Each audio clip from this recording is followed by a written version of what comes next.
What's up, everybody? It's Jordan from the Sports Behind Show. In this video, I want to be doing an offseason preview for the Denver Broncos.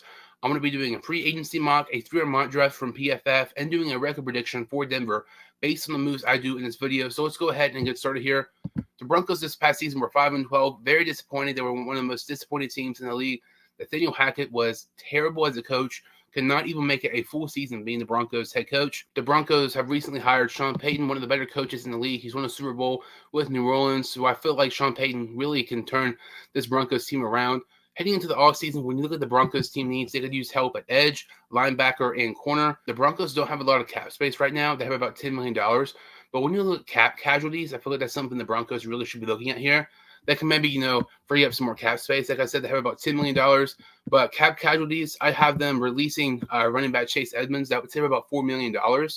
And they might cut some other players as well to create more cap space. Look at some of the re-signings here. Like I said, the Broncos don't have a lot of money, so they can't really, sign many free agents. But I do have them re-signing Dalton Risner to a 2-year deal worth $12 million. He's really reliable on the offensive line. He could play left guard. He could play right guard. He was drafted in 2019, and since then, he's only missed 4 games. He's very versatile. He could play both positions, and, he's reliable. He's not great. He's not terrible, but, you're going to get, good production out of him. I have him re-signing with Broncos for a 2-year deal worth $12 million. When you look at free agent signings here for the Broncos, I only have them signing one outside free agent. I have them signing wide receiver Paris Campbell to a 2-year deal worth $14 million. Paris Campbell had a career high in pretty much everything this past year. He had 63 receptions, 623 yards, and 3 touchdowns. To me, when I look at Paris Campbell, I think he can definitely be a possible KJ Hamler replacement. KJ Hamler only has 1 year left on his rookie deal, and he has proven that he cannot stay healthy whatsoever. So I feel like getting a possible replacement for Hamler, getting another weapon for Russell Wilson, I don't feel like that can do no harm for this Broncos offense. I know some people might rather have them, sign their team needs, but I like this Paris Campbell sign here quite a bit here for the Denver Broncos.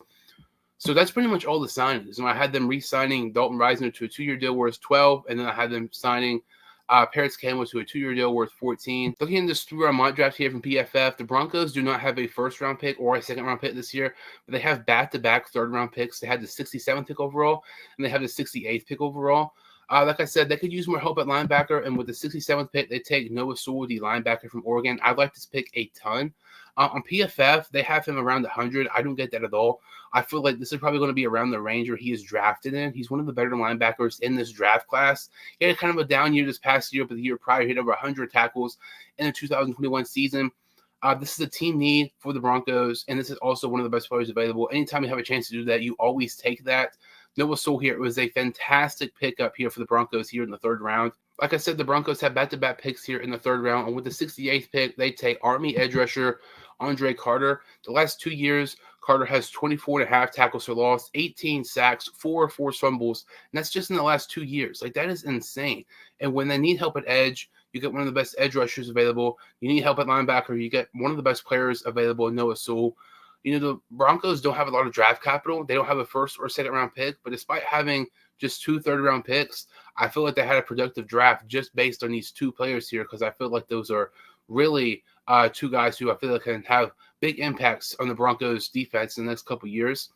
So when you're looking at this Denver Broncos schedule here, obviously they bring in Sean Payton, and they have a good team. They have Russell Wilson, who was just really bad last year. I feel like Nathaniel Hackett had kind of a lot to do with that. When you look at the schedule here for the Broncos, they have the Bears, Chiefs, Chargers, and Raiders. I think they win 2, possibly 3 of those games.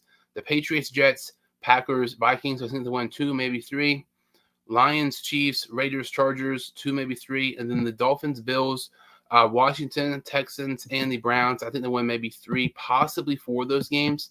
So to me, when I'm looking at this Denver Broncos team this upcoming year, I feel like they're going to do much better than they were this past year. I had them going 10-7 based on the moves I do in this video.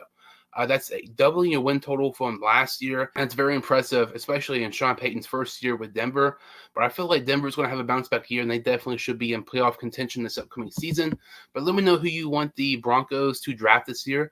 Comment who you want the Broncos to sign in free agency. That about does it for this video. If you're new to the channel or if you've seen my videos before, I would really, really appreciate it if you could like this video and subscribe to my channel. Thank you all so much for watching, and we'll see you all next time on the Sports Behind Show.